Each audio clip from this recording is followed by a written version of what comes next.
This machine has a great feature called stitch elongation. But what does that mean, and how does that differ from stitch length? Here I have a scallop stitch that was stitched on the default setting at 1 times elongation. And here we have it at 2 times, 3 times, 4 times, and 5 times. How this differs from stitch length is that even though the stitch gets longer, we still maintain the density of the stitch. Here's an example where I just changed the stitch length, and you'll notice that the stitches get further apart. So we're going to focus on how to do stitch elongation.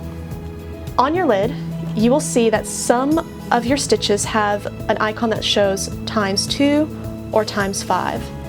And there's also a little legend to the side that shows that your continuous stitches, certain ones have the ×2, which means they'll elongate up to 2 times, and some of your programmable stitches can elongate up to 5 times. Let's try sewing out that scallop stitch. To select the scallop stitch, press that ABC button that selects your programmable stitches, and I see that it's number 1, so I'm going to select that. Now I'm going to press the Edit button, and I see these icons. This one is for elongation, and it's already on ×1, so let's stitch it out.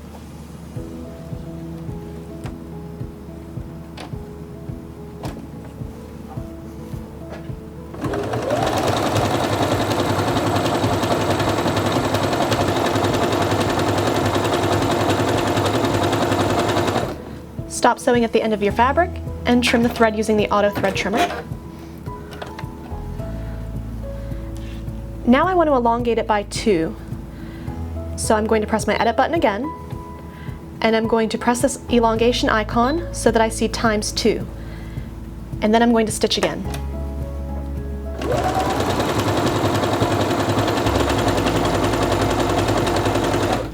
Stop sewing at the end of the fabric and trim the thread.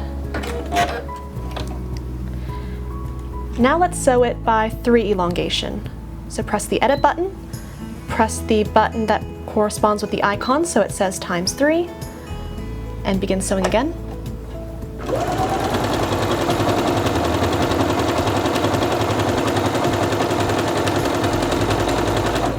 Stop sewing at the end of your fabric and trim your thread. Now let's do it ×4. So press the Edit button, press the button for elongation so it says ×4, and stitch again.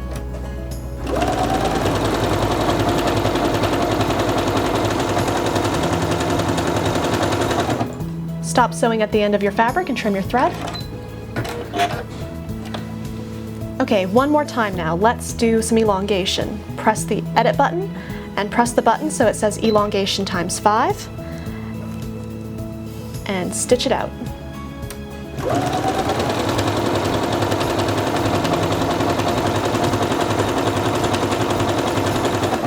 Stop sewing at the end of the fabric and trim the thread.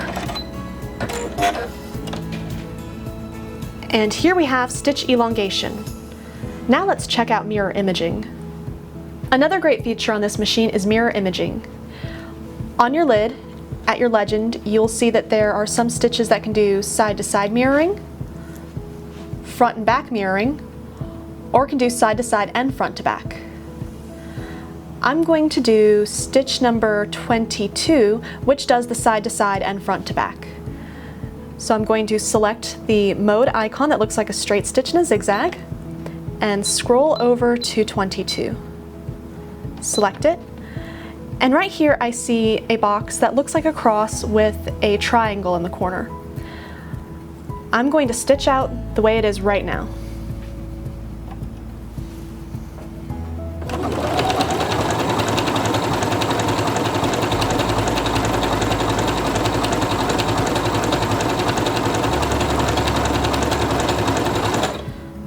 Stop sewing at the end of the fabric and trim the thread. Now I'm going to press the button for this icon to show side-to-side mirror imaging. And I'm going to sew again to see what it looks like.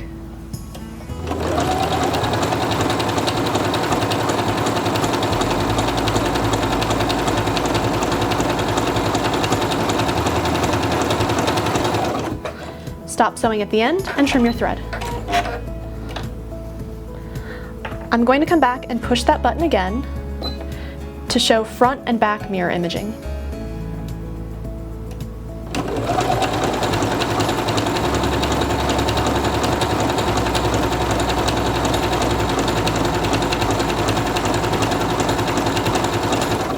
Stop sewing at the end of the fabric and trim the thread. And one more time now, I'm going to press that mirror imaging button, and I see that it's mirrored to the side and mirrored forward back. So I'm going to stitch that one out.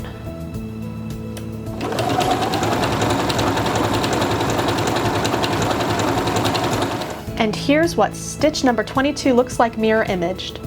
Now let's check out buttonholes.